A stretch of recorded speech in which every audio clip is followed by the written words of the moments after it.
Coming up on Colonial Crossfire, President Trump signs a national emergency. We'll bring you news from the Hill. And President Trump holds his second summit with North Korean leader Kim Jong-un. Joining us on the left, Mark McKibben. And on the right, Shep Gersberg. And I'm your moderator, Michael Schnell. From the GWTV studios in Washington, D.C., this is Colonial Crossfire.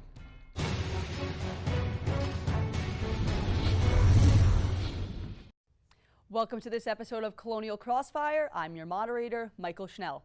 Now, it's safe to say that a lot has happened in the past month here in Washington. Last week, President Trump traveled to Hanoi, Vietnam for his second summit with North Korean leader Kim Jong-un. The president shook hands with the North Korean dictator, and this happened on the same day that Michael Cohen, his former personal attorney, testified before the House Oversight Committee. On the Hill, AOC introduced the Green New Deal, sparking a lot of buzz among lawmakers. And, of course, the president signed a national emergency to secure funds for his border wall. But before taking a deep dive into these topics, let's turn things over to Jessica Nix to hear other key headlines. Jessica? Thanks, Michael. Wednesday, February 27th, marked the beginning of the Michael Cohen congressional testimony. Cohen, President Trump's former personal lawyer, testified before the House Oversight Committee for 6 hours. It admitted that over the past 10 years, President Trump has asked him to threaten many people about 500 times. Cohen also admitted to lying to Congress and stated that he was no longer protecting the president. Cohen's congressional testimony occurred with rumors that the special counsel's report will come out in the coming weeks. According to a report from Florida Representative Ted Deutsch, thousands of undocumented alien children are facing sexual abuse from other illegal immigrants. When minors cross the border, they are placed in dorms run by the Health and Human Services Department and allowed to run freely, placing children in potentially dangerous situations with other staffers and immigrants. From October 2017 to July 2018, there were 1,261 recorded instances of sexual abuse. Only 412 of those allegations were reported to the Justice Department. Deutsch announced this report during a House Judiciary hearing on President Trump's zero-tolerance immigration policy that led to the House voting to approve a subpoena for data on border separations. Infamous drug trafficker El Chapo was found guilty earlier this month on all 10 counts against him, including engaging in continued criminal enterprise, conspiracy to launder narcotics proceeds, and international distribution of heroin, cocaine, and marijuana.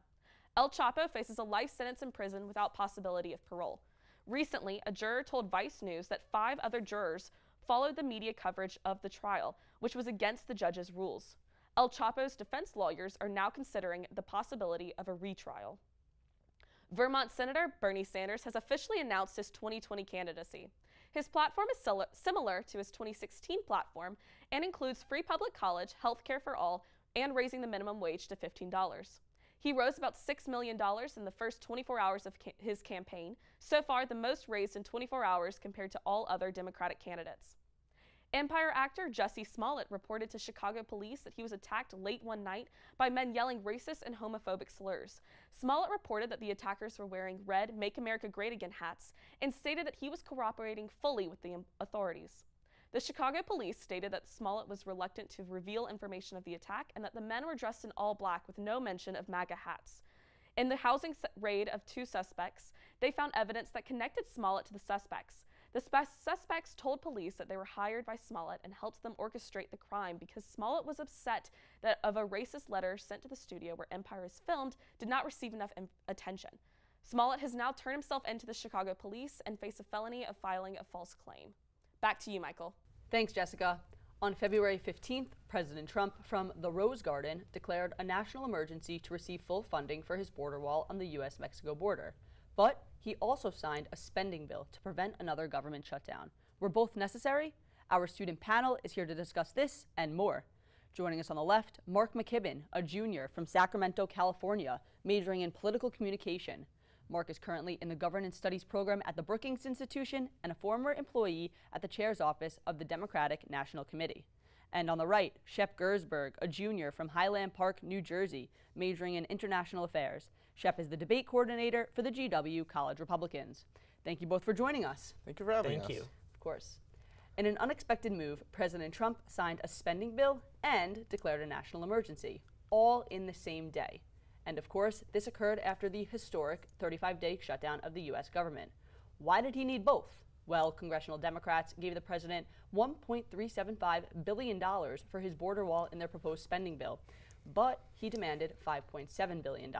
So, to secure the remaining funds, he announced a national emergency.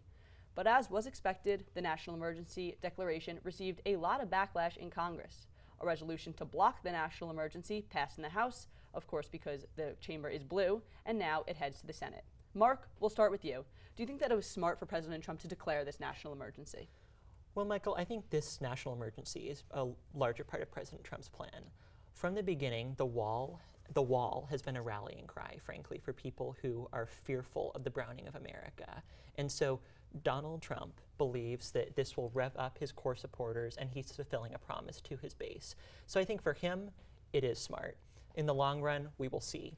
So you think that his main reason for declaring it was to please that base and fill that campaign promise? Yes, I do.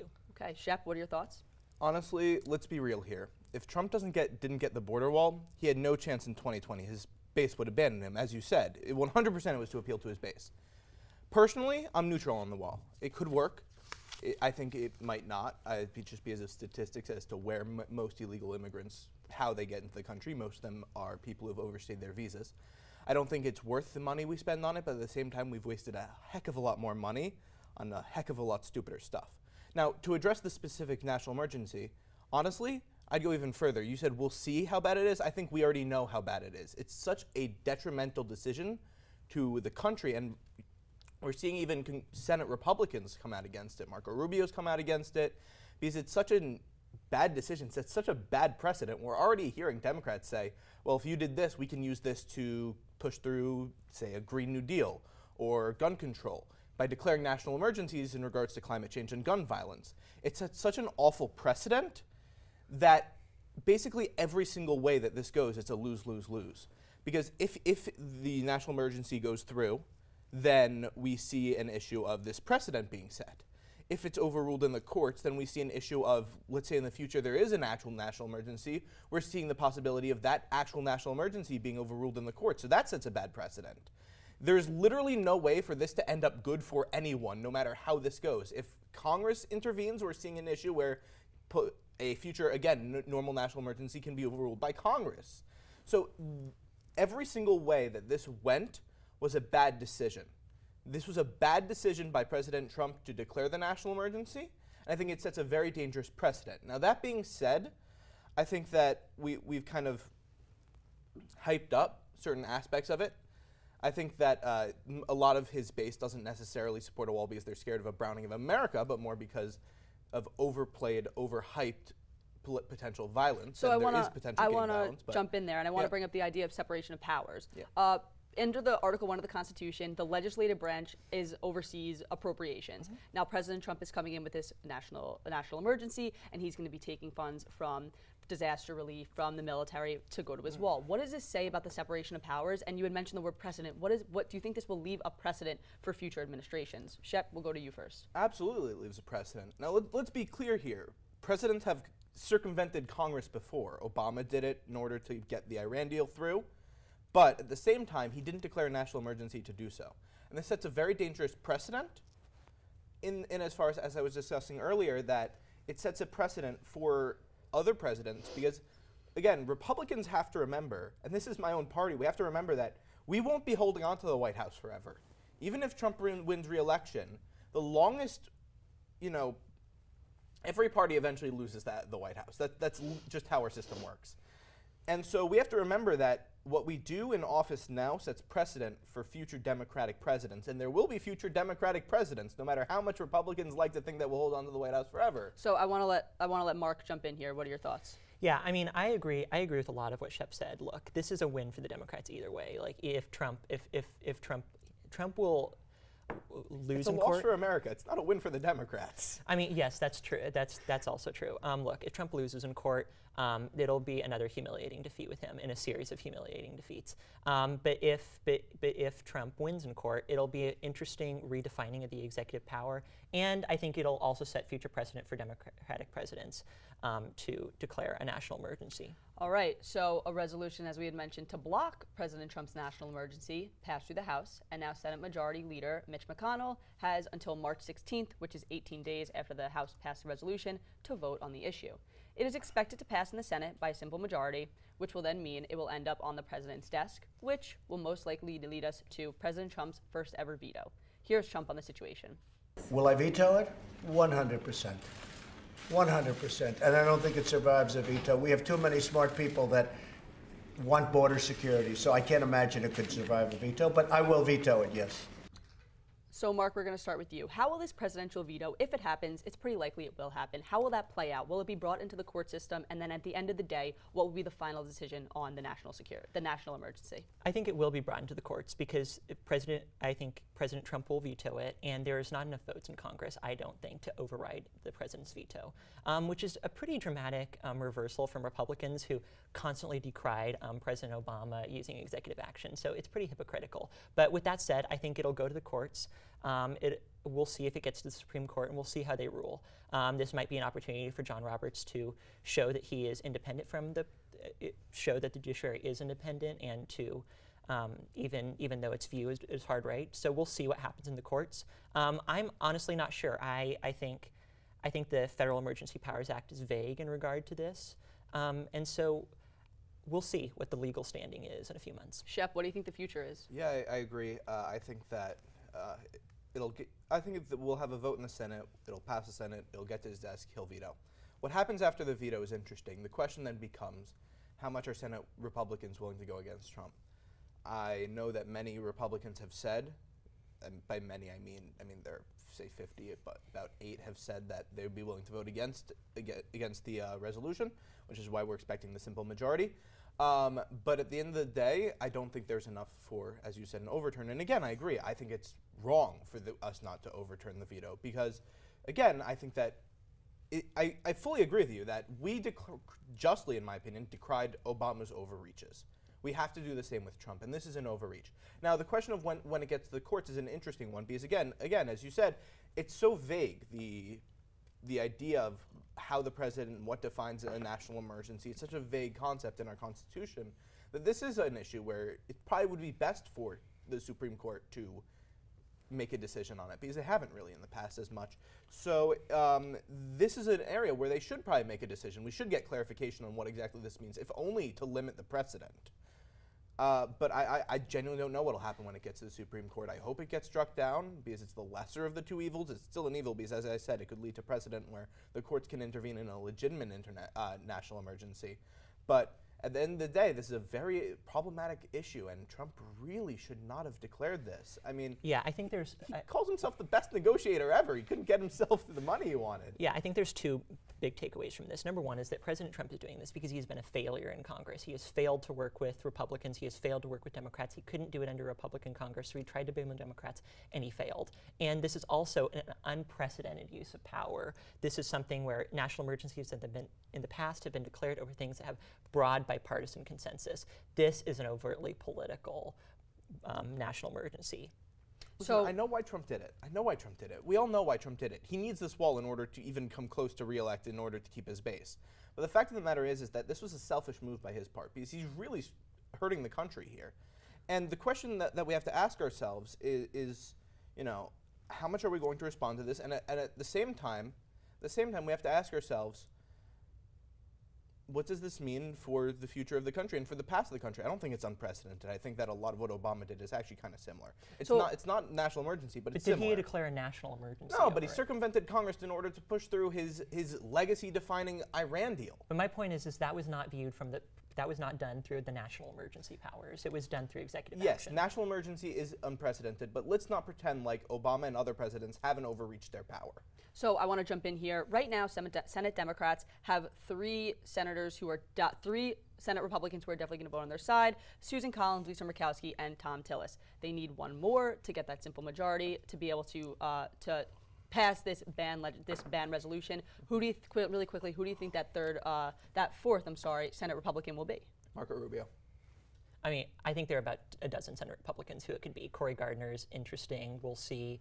I mean, we'll see if Joni Ernst does it. I mean, I don't know who it'll be. But if we're talking about 12 Republicans who are undecided, who are wavering, who don't want to support the president on this, I think it's likely that not just one, but a couple will defect in the end. And my last question is, of course, everything we talk about in terms of Trump these days, at the end of the day, relates back to 2020 and his campaign for re-election. So how do you think declaring this national emergency will work with his constituents, and how do you think it'll affect him in 2020 when he runs for re-election?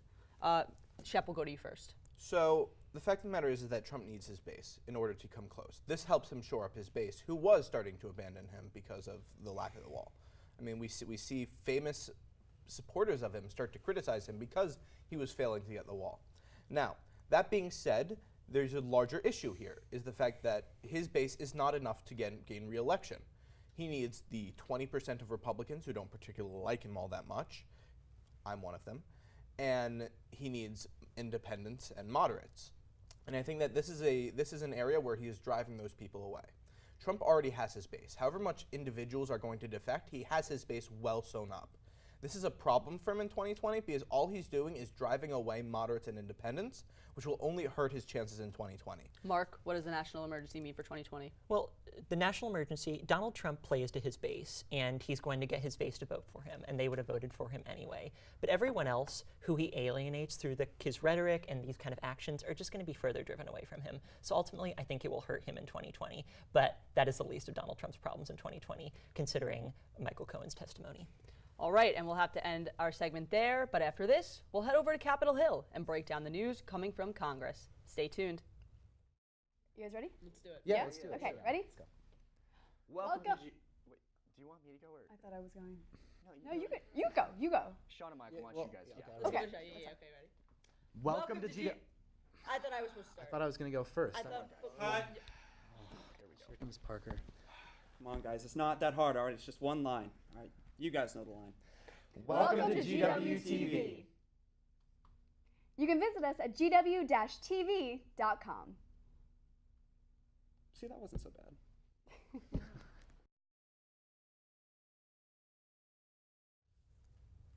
Welcome back. We're now going to take you inside the halls of Capitol Hill with our new segment, News from the Hill. Freshman Representative Alexandria Ocasio-Cortez introduced the Green New Deal, which received much backlash. A bill requiring universal background checks on gun purchases passed in the House. It will now be voted on in the Senate. Ilhan Omar, another freshman representative, was accused of tweeting anti-Semitic tropes. And Representative Matt Gaetz is being investigated by the Florida Bar for sending a threatening tweet. We've got a lot to get to, so let's get this started. We'll start out simple. Do you guys think that the Green New Deal is a smart deal? Shep, we'll go to you first. No, not in the slightest. And first of all, let's call it what it really is. Bernie Sanders' platform from 2016. Because there's about 40% of this thing that covers green energy and climate change stuff. The rest of it is the Democratic Economic Plan from 2016. Okay, let's start there. So let's call it what it really is. Second of all, let's look at what this thing is supposed to cost, because my God, price is everything. If you can't pay for something, you can't do something. The American Action Forum, which is run by the former director of the CBO, and I'll acknowledge it's center right, but at the same time it is center right, has said that this thing in its totality will cost between $51 and $93 trillion over 10 years. Our current national debt is $22 trillion. Our current yearly budget is around $4 trillion. This would require such a massive expansion of our budget that I have no idea where Democrats are planning to get the money from. Not only that, half of what they're proposing is simply impractical or impossible under current science. I mean, most environmental scientists say that we can't do a lot of what it's talking about in regards to lowering emission standards by 2050. They're proposing 2030. So it's just completely impractical on every level. And so proposing it is just a waste of everyone's time. We're going to get to the pricing of it after, but I first want to get to Mark. What do you think? Well, I appreciate that Alexandria Ocasio-Cortez and Senator Ed Markey recognizing that we need to accelerate the transition to renewable energy, and this is a plan which they do that. I think I'm grateful, frankly, to be part of a political party that actually has ideas on how to deal with climate change rather than just denying it. Not everyone in the Republican Party denies it. Yes, but well, most of them do. And so So I think a couple things with this deal. Number one is that it's really important to understand what this is and what this isn't. This is not a piece of legislation. So when Mark Meadows goes to the CPAC and says, "Oh, all the cows are going to be killed," well, number one, that's not in the legislation, and number two, it's not a law.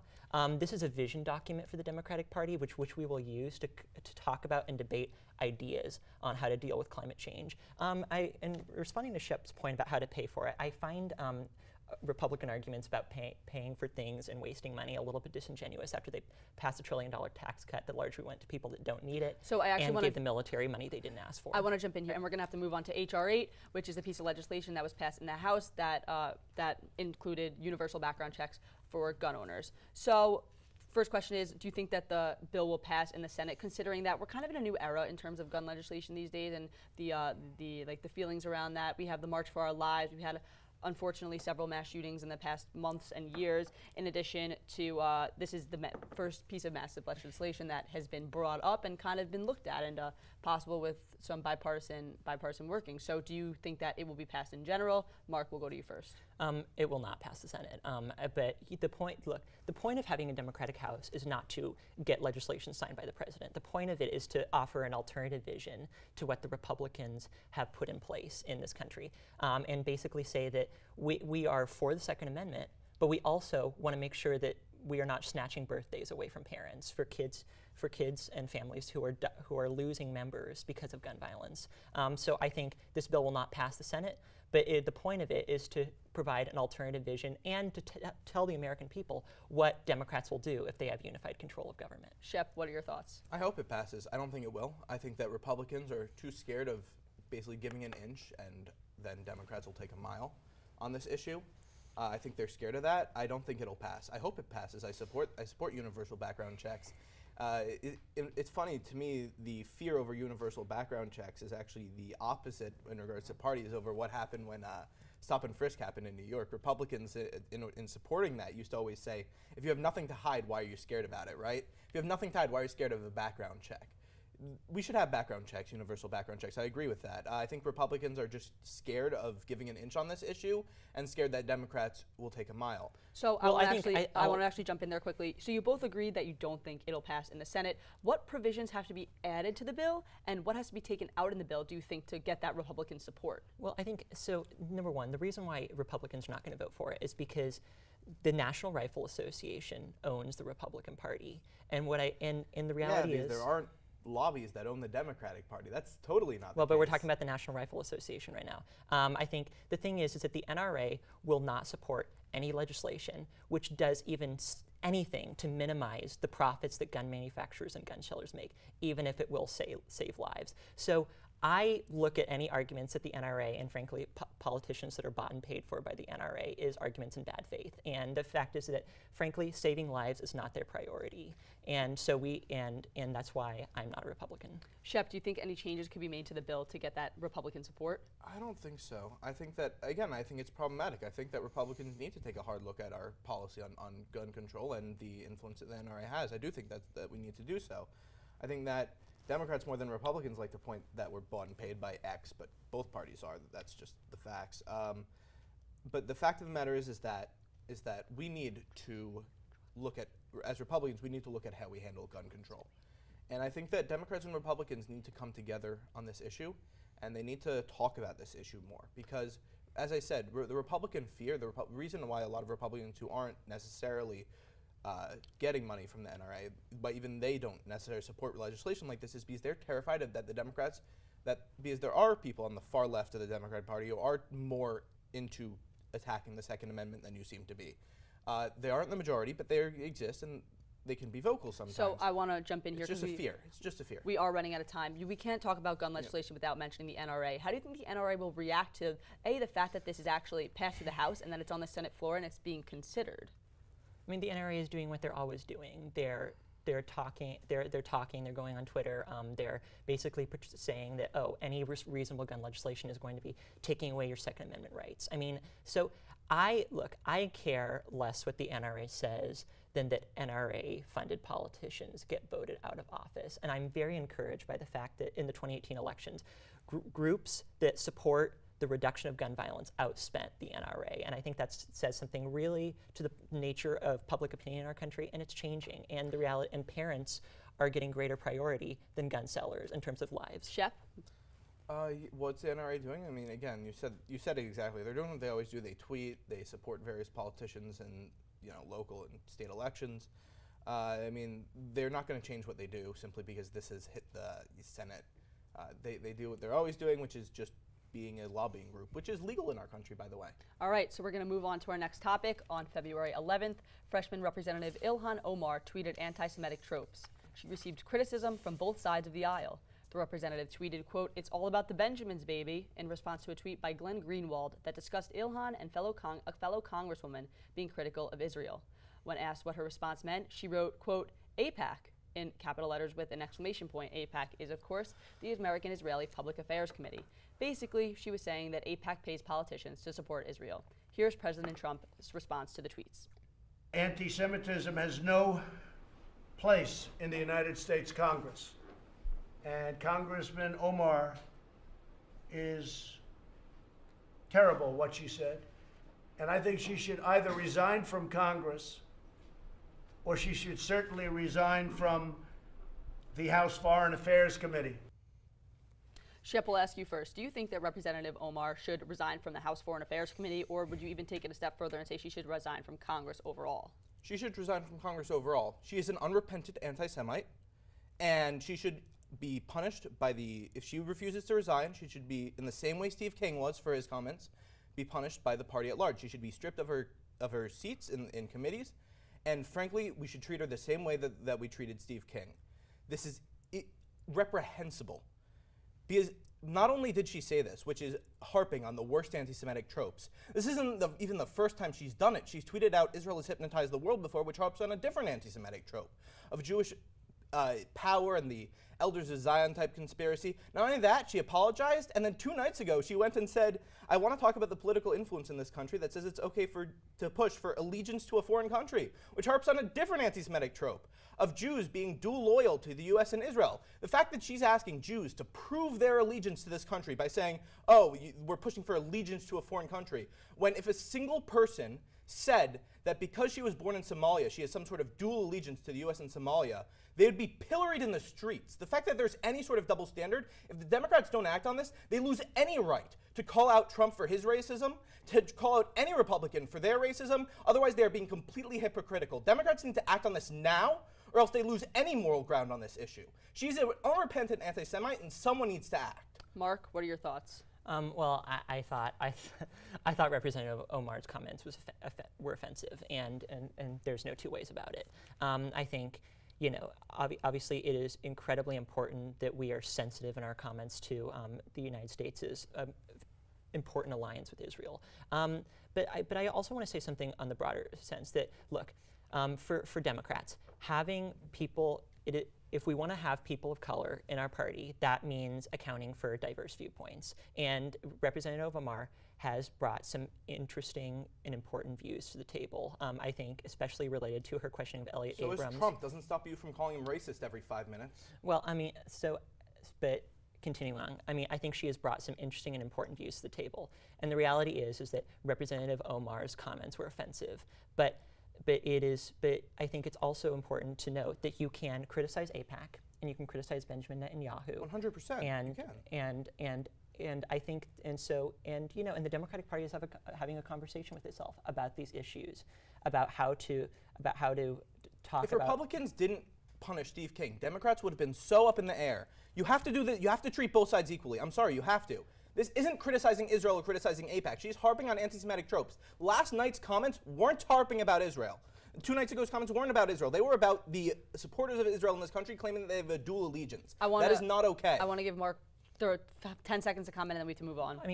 Look, Steve King has been a racist for years, and they're only So condemning is she. him This now. is 3 strikes, you're out. I think. Look, Representative Omar is having a conversation with leaders and with her constituents about what is respectful to say in the public sphere and what is not, and that is important. She apologized and didn't wait 2 weeks to say another anti-Semitic comment. All right, and that's the last word we'll be able to have on that. But after this break, it's rapid fire. Stay with us. Universities like George Washington play a critical role in hosting debate and discourse on events of the day. The right answer is not to refuse the other. The right answer is not to say, get rid of this religion. It's not part of us. It's wrong. I think that the story of America is a story of race. So when I think of the questions that I'm asking or the stories that I'm going to write, I'm thinking, okay, well, what are we learning about our country? Well, I think the likelihood of him being indicted is close to 100%. There was a lot of hurdles that had to be cleared in order for that to happen. One of the reasons that Donald Trump is president is because there is such a frustration with the way that Washington functions.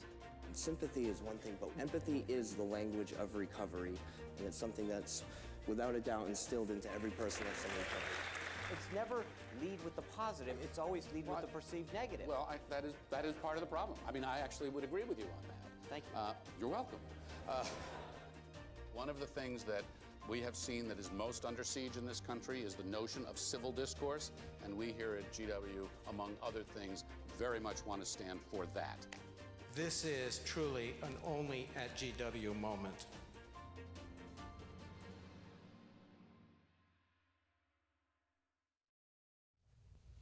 Our panel joins us now again for Rapid Fire, some quick answers to some quick questions. Last week, President Trump's former personal attorney, Michael Cohen, testified before Congress for 3 days, once in an open hearing with the House Oversight Committee. Reports say that Cohen is returning to the Hill this week to answer more questions behind closed doors. The first question we'll ask will go to Mark. What do you think the testimony meant for the Mueller investigation and President Trump's administration overall? Michael Cohen accused Trump of 14 felonies in this hearing, and I think it was unbelievable. I mean, for a president who says no collusion, I mean, and collusion is not a crime, but conspiracy to defraud the United States is. So it was pretty unbelievable, and frankly, I think it confirms what we've said about Donald Trump all along. It calls for his immediate removal from office, especially if the facts are corroborated by the Mueller report. And yeah, I'm appalled, but I am not surprised. Shep? Yeah, he talked about immediate removal from office. I think we need to take a step back here and just wait for the Mueller investigation. That's all I'm asking for. I don't know whether Trump committed these crimes. Michael Cohen's testimony was very interesting.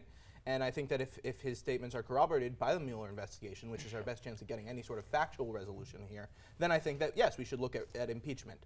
I think that we just need to hold the brakes, not try for impeachment right now in reaction to the testimony, because I think that we have to be sure that we get this right.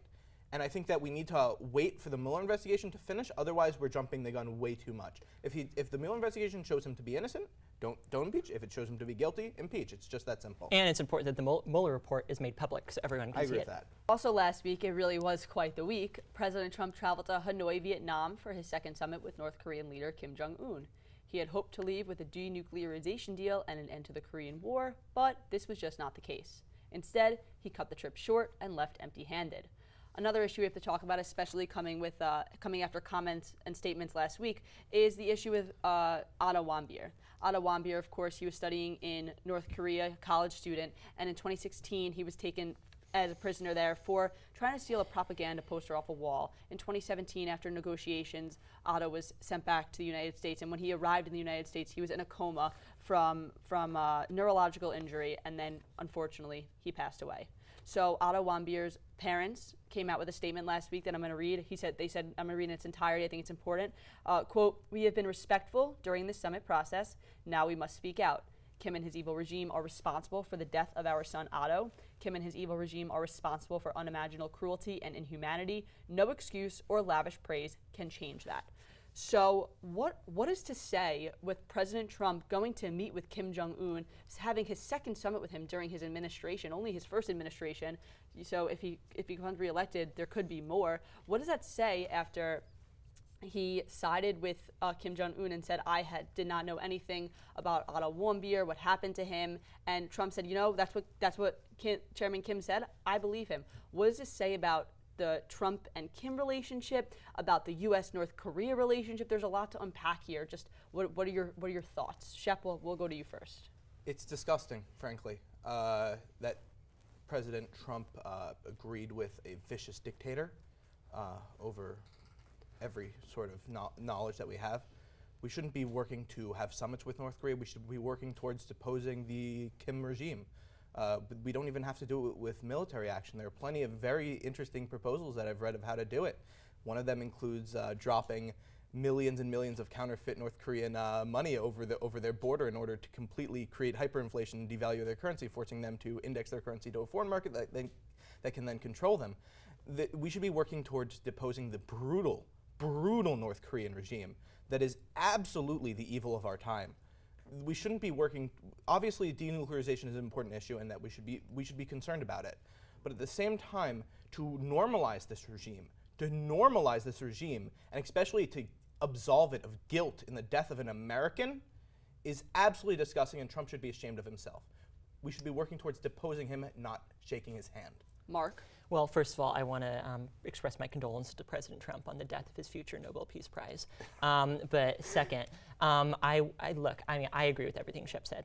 It was a very disgusting comment. But the larger point is that this is indicative, and this is symbolic of, frankly, Trump's siding with despots over the intelligence community and over what American officials say. And it's very dangerous, and it comes from, frankly, Donald Trump wants to be president for life, and he admires people who disregard the rules and the Constitution of the country over our allies, and he treats Kim Jong-un better than he would Justin Trudeau or Angela Merkel. And frankly, I think it's incredibly shameful.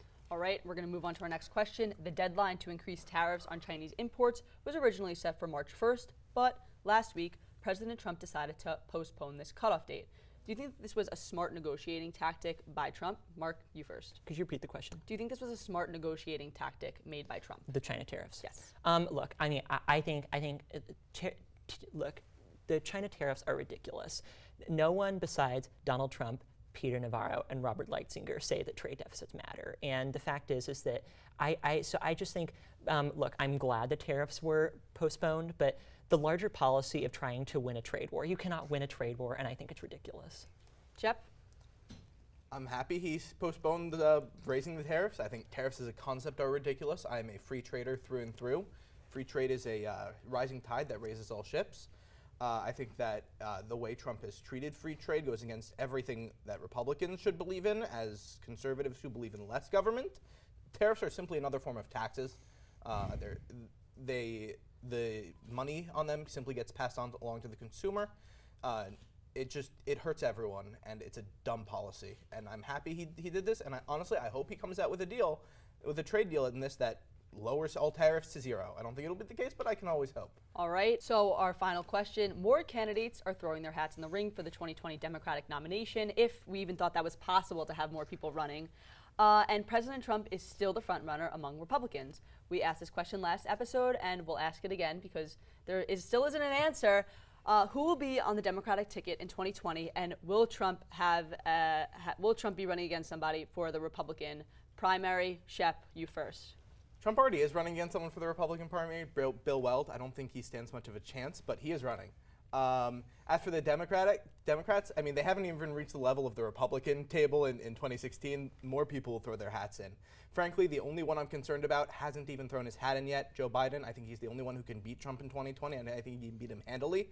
I think that the worst mistake Democrats can make in 2020 is nominating out a Sanders or a Warren, who will drive the 20% of Republicans who don't want to vote for Trump into Trump's arms and drive away moderates. I think that in the end, they likely will nominate someone like Kamala Harris, who is left but not too left. I think that Beto makes a dangerous VP candidate, but I'm not sure who the VP candidate will be. But I think in the end, likely someone like Harris will come out of the Democratic primary, but I'm not too concerned about her. Frankly, I think Trump will beat her. The only one I'm really concerned about is Joe Biden, who I think will announce in the coming weeks. So Bill Weld is running, but do you think that any substantial Republican candidates who have a chance of dethroning Trump will throw their hat in? I don't think anyone has a chance of dethroning Trump. Unfortunately, I would love a true primary challenge to Trump. I don't necessarily agree with Trump, and I agree with a lot of other Republicans a lot more than Trump. I don't think that in the end many other Republicans will. I hope more Republicans look toward Bill Weld. He's an interesting candidate for the Republicans' future. All right. Mark, the primary ticket and Republicans for 2020. Just so you know, Shep, it's Kamala. I apologize. No, it's all good. Just a PSA for everyone in America. Anyway, but look, I think the Republican Party has become the party of Trump. The RNC has basically stonewalled everyone and bullied everyone into voting for him at their committee. And so I don't think there's going to be a legitimate Republican Party challenge to Donald Trump unless he is removed from office and Mike Pence is the candidate. But on the Democratic side, I think, frankly, this early, we have to see who jumps in. I think it's way too early to pick a candidate. What I think is a more interesting conversation in the Democratic primary is what are the ideas they're proposing? I disagree with Shep. I don't think that the way for Democrats to win is by running to the middle and embracing Republican policies. When Democrats win an election, we shouldn't feel like we've lost. And so I think I'm not saying be Republican. I'm saying be a moderate Democrat. Well, There's a difference. But you know, I mean, but I think the thing is that look, I want to see a progressive. I want to see someone who embraces single-payer healthcare, who has radical, excellent ideas for clean energy. I want to see someone who is serious about reducing gun violence, and someone who is willing to make the changes to Congress, who is willing to push for the changes to Congress, like eliminating the legislative filibuster, to make progressive legislation happen. So that's what I'm looking for. I want to see someone who has the right policy, and they tell a compelling story about America. All right, well, we're going to have to end our segment there, but Mark McKibben, Shep Gersberg, thank you guys so much for joining us today. Thank you for having us. When we come back, Willow Hassan has our debate fact check. Stay with us. Do you want to just practice fake headlines, do our anchor voices? Yeah, sure. Yeah? Okay. On this week's episode of G Week, there is another election scandal. And former Vice Provost Peter Kay has been spotted back on campus rocking a brand new bandana. Boy, does he look sharp. And this year's Spring Fling performer is anticipated to be none other than the Cash Me Outside girl, Behad Behabi. Catch all this and more on G Week. Yeah, this is stuff that would probably happen at GW. Yeah, I think so too.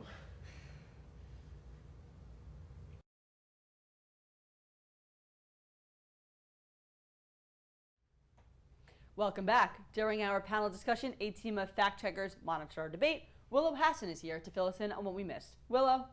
Thanks, Michael. In today's show, the debaters came prepared, but there are a few quick clarifications that need to be made. At one point during the debate, Shep said that about 8 senators announced that they will vote against Trump's resolution.